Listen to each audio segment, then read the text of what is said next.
Tired of feeling like you're spinning all the plates in your design business and at any moment they could all come crashing down?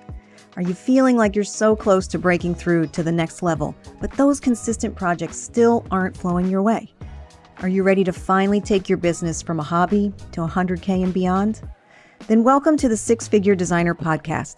I'm talking all the techniques you need in your design business to start paying yourself, get great clients, and finally break through that 5-figure ceiling.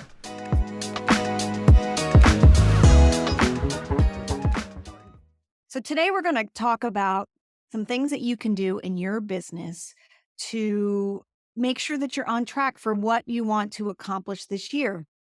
And we're not just going to come up with big, lofty goals that we're going to put time and effort into and then stick in a drawer. And then December 31st, go back and look at them and decide that, oh, crap, we did not meet those goals. We're going to do it in a more thoughtful way, right? So, for instance, for me, 2023 is the year of yes. And I hope that maybe it will be the year of yes for you. And the reason that I came up with the year of yes for me is because I realized in past years that I was not pursuing things that I wanted to do because I was afraid. And I wanted to give myself permission to say yes to the things that have been on my mind for, I'm going to say, way too long. And maybe there are things in your business or in your life that you've got them floating out there, but you've never made any real progress towards them. So for me, I'm calling it the year of yes. And it doesn't mean that we're going to say yes to everything. Absolutely not. Because of course, we cannot say yes to everything. And we need to learn how to say no to things that aren't in alignment with where we want to go during the year, right? So that doesn't mean we're going to say yes to everything. It says we're going to say yes to the things that are super important to us and things that we've actually put some time and effort into that we want to move towards, that we want to make progress on in 2023. So one of the things that I did this year is I actually created a digital vision board. I do vision boards every year. Maybe you're into it, maybe you're not, but I honestly think that they do work. So certainly worth giving it a try. But this year I decided to do a digital vision board. And what's really interesting about that is that once I created it, and there's not a lot of things on there, but once I created it, I was able to save it as a desktop wallpaper. And so now every time I turn on my computer or I minimize all my tabs, I get to see those items on my screen. And it is a constant reminder of what I had set forth to accomplish this year or in the next couple of years. And so it's keeping all of that top of mind and it's reminding me every day, multiple times a day, the types of things that I want to do and things that I want to have happen in my business. So you can always look for that for yourself. I got mine from Canva and actually created it. And then actually, believe it or not, I've updated it a couple times. I've done it over the last several weeks, is that I've added some things. So it's interesting that the nice thing about this board is that you can adjust it as ideas come up and move things around. So one of the things on my vision board this year is a lot more experiences and a lot more of taking care of me. And I want you to think about that for yourself as well in your own business, because if we don't take care of ourselves, we cannot be the best designers in our world. We cannot be the best, provide the best customer service, do the best work that we want to do, that we, propose to do. So taking care of ourselves is super important. So I want you to think about, what can I add to my goals this year? That's something that would really be for me, right? For something that I've been wanting to do. And you can have, of course, those business items, but then what's the personal things? That balance is so incredibly important. But I've added a lot of experiences to my vision board this year, taking care of myself. The podcast has been on the list for several years, so I'm super happy that that is moving in the right direction. And of course, I have a financial goal that I want to meet. So I have that on my vision board. And I'm looking to do an event. This is something again that's been in my mind for 10 years is do something called the Stiletto Spy School. Super cool. It teaches women sort of how to do this 007 experience. And I think that sounds amazing. So I'm planning one of those for this year as well. And then just taking care of myself and also being okay with doing the things I'm afraid to do and not holding back. So, I have this one little section that says, do your thing, follow your heart. And for me, that's what works. So you have to think about what's going to work for you, what's going to push you through to the next level, right? So if you want, create your Canva vision board and then put that as your desktop wallpaper. So as you're thinking about what you want for 2023, and maybe you've already done some of this work, but I have 4 questions that you can ask yourself, which is what's working, what's not working, what's missing, and what's next. And I think that those 4 questions are an excellent way to start planning or dreaming about what 2023 is going to look like for you. Now, I would also encourage you to take a day out of the office and work on this. Really have some quiet time to think about what do you want for your business? What is working? What's not working? And we're going to go over those questions in a little bit of detail. But planning a day or half a day out of the office is incredibly efficient and a wonderful way for you to have some quiet time and let your brain kind of take down all we have that mental to-do list. I got to do this. I got to do this for a client. I got to make that phone call. I got to make that email. When you go out of the office and, ditch the phone, really super quiet, your brain starts to bring back some of the other items that are not to-do checklist items, but what do I want to do? What have I been thinking would be a good thing to add to my business? So think about that out of office day. And by the way, someone did ask me if the out of office day to work on your business and a self care day should be the same day. To me, those are 2 different things. Self care is self care. That is for you, something to just help you rejuvenate and bring you back to center.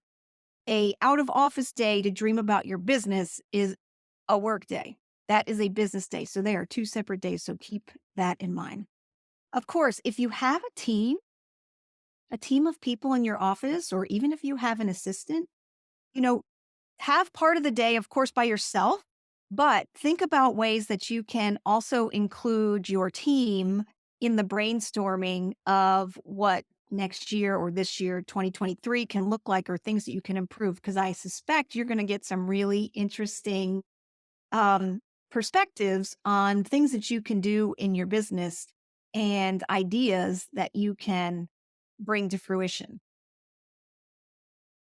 Okay, so let's get back to the 4 questions, right? The first question is what's working? So, what is working really well in your business? What are you making good money on? What has good processes and systems already in place that you're really comfortable with? Think about that. What is working? What is profitable? What is something that you want to continue to do or maybe even dive deeper on? And we've got to look at the numbers. You've got to be running profitability on your projects to see exactly what's working. We may have thoughts on what is profitable, but when we run the numbers, it is not so much. And if it's something that you want to continue to do, how can you make it work better, right? So, what's working in your business? And then what's not working? What's not profitable? What's difficult? What kind of projects just aren't worth doing anymore? What are things that you're working on that you're like, yeah, this isn't a good situation? What is not enjoyable? So when you say something's not working, there's 2 options here. You can either eliminate that from your offering or what you do in your business, or you can get some help with that. So what's not working? Think about that. And then what's missing? What's something that you've been meaning to add to your business? or a hole that you feel is in your business. And it could be a lot of people I've seen, I need to learn how to do 3D drawings or that kind of thing because it'll be a better experience for my client. Yes, that would be a better experience for your client, but do you need to learn that? Is it an efficient use of your time? Or can you hire that out? Do some investigation. Would that cost to hire out? And then start incorporating that into a cost of doing business so that you're changing your rates, your fees to add that service in without you having to do that. So what's been missing? And then also what's something that you've like, wow, I really want to add this, but I just haven't had the time. Or clients are always asking for X, Y, and Z. I should really do that. What is missing in your business that you think should be added? And then what's next? So, what could the next steps be? Not all the steps. What's the next step? What's the first step? Some of it's investigation, like if I need to get help on doing 3D drawings, let me do a little investigation and see what it costs to have some help with that so that I understand how I can incorporate that, what I can charge for that, how I can then market my business better, right? So, what are the next steps? So there's a couple tools that um, that I use in my own business, and then of course I use for my coaching clients. I run QuickBooks, so I will run a P&L report on projects and on what's going on. So I do have that available to me.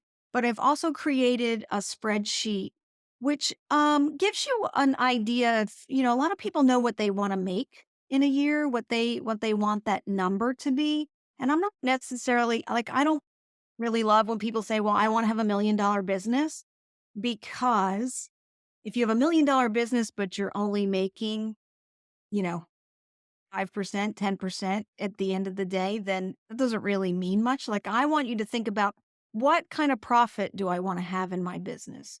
Right. So I have a spreadsheet that I've put together that talks about what your gross profit is for a project, for design fees in a project, and then how many of those you need per year.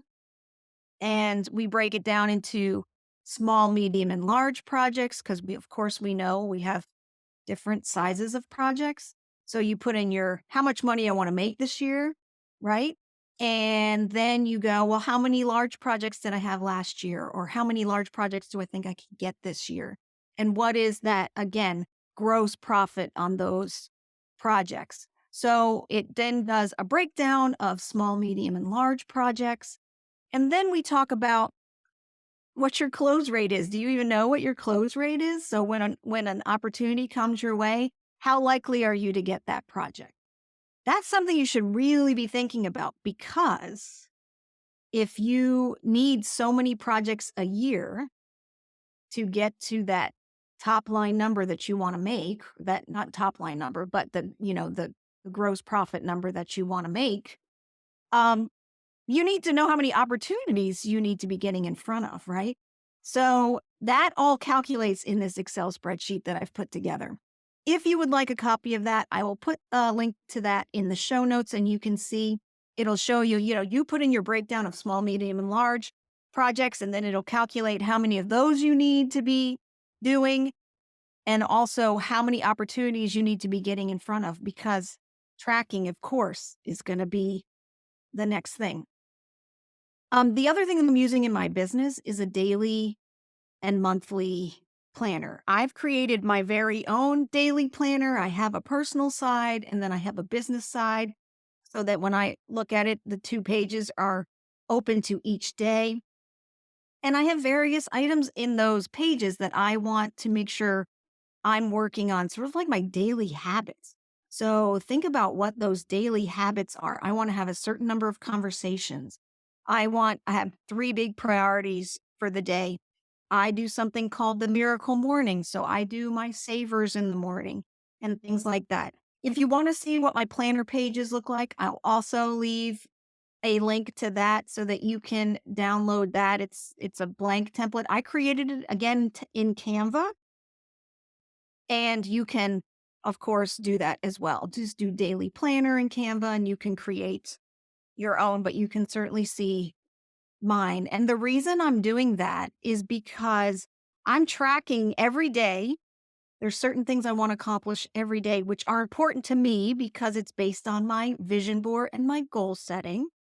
And then I take that daily work, right? And I transfer it to a monthly tracker. And that way I can see, like, I'm already starting to see the items that I'm letting slide. And then I realize I need to rededicate myself to those items because if I don't, I'm not going to meet my goals.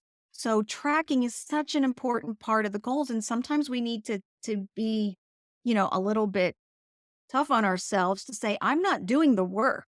So I can't expect the results if I'm not doing the work. So I think, the tracking is so super important. I do it daily and then put it on a monthly tracker so I can see where the holes are, right? Where I'm falling short in areas that I have already said are important to me and have been important to me and have been on my lists, things that I want to do.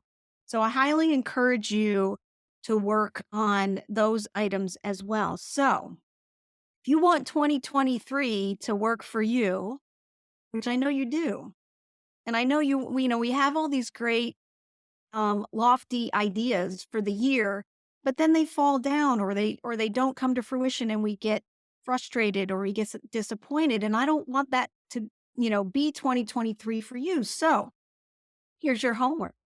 Your homework is to put a day on the calendar right now, a full day or a half day, where you're going to go somewhere quiet, somewhere inspirational, and you're going to dream about what those goals are going to be for your business this year, for your personal life, for your personal and your business. Put those two together. They are one. If you're in a small business, those items are intertwined.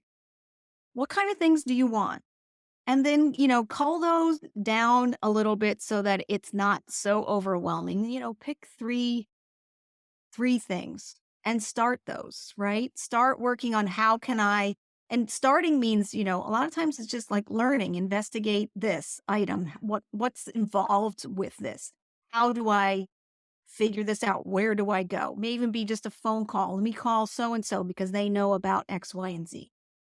So your homework is to plan your day, get your little calendar out and plan a half day or a full day with you and or your team to brainstorm on ideas that your business, ideas that you can implement in your business to make it better for your clients, to make it better for you, to make it more profitable. And allow yourself to dream about, just no holds barred. Like, let's put it out there. Maybe something that you're looking to do is going to take a couple years. That's okay. But if you don't take any steps, it's never going to happen. So my wish for you for 2023 is that it's your year of yes. And I hope that it is. Go ahead and check the show notes for a couple downloads that you can use to get the ball rolling. And of course, I would love to hear what you're dreaming of for 2023. And let's make it an awesome year. See you soon.